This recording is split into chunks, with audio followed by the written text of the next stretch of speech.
we set a new standard. It says, hey, models should be paid the same day they work. They should be respected. All the details should be transparent and provided up front. These are some of the things that just aren't the norm in the industry and never was when I was starting out.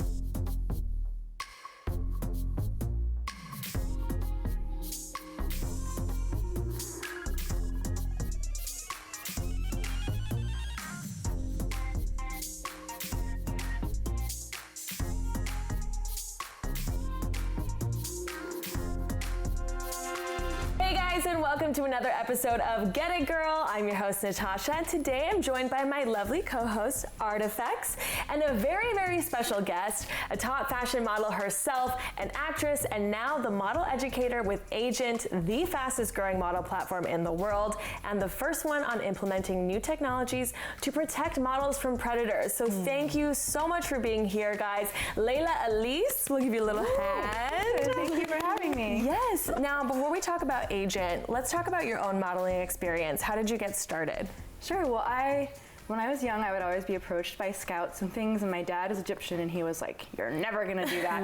When I turned 18, I wanted to try, and so that's kind of how I got started. I walked into Ford Models, and I was like, I want to try this, and along the way, I would always hear no, people telling me, no, I don't think you'll be, a model in New York, or I don't think you'll be able to do this type of modeling, or I don't think you'll be able to go to Paris and do Fashion Week. And every time I heard that no, I was like, watch me, I'm gonna do it. So that's the best answer. You let that fuel your career. And it's so interesting because I hear these stories all the time. I got these stories, I'm sure you too, and so many girls, they step in and it's like, no, no, no, no, and then you start working and then you're like, see? Yeah, I did. Okay, remember when you told me no? No comments. I'm just gonna be quiet. I'm just like, Oh my God, that's too funny. So, I mean, the modeling industry, though, it has its downsides, right? I mean, we all know. Why do you think it has such a reputation of being kind of sketchy? I think it has to do a lot with the power dynamic. People who want to become models, they're dreamers, they're artists. You kind of have this dream of Hollywood or fame, and you're kind of willing to do whatever it takes. You're a passionate, open person. Maybe you're not as well educated in business and things like that.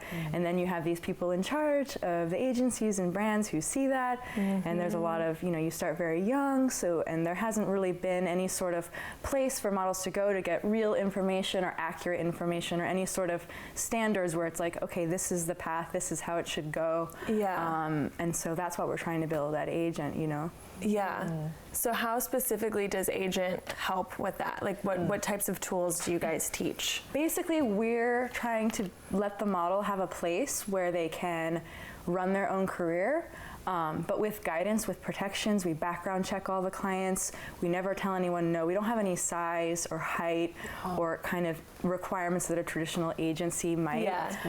And we provide them with educational tools. They're in charge of their portfolio. Any, sort of questions they might have, we field them. We have resources out there for them. So we're trying to be this place where we set a new standard. It says, hey, models should be paid the same day they work. They should be respected.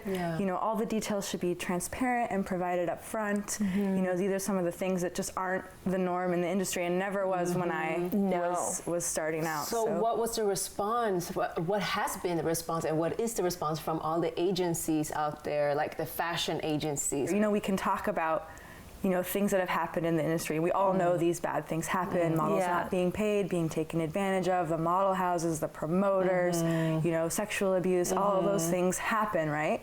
But we, just talking about it doesn't do anything.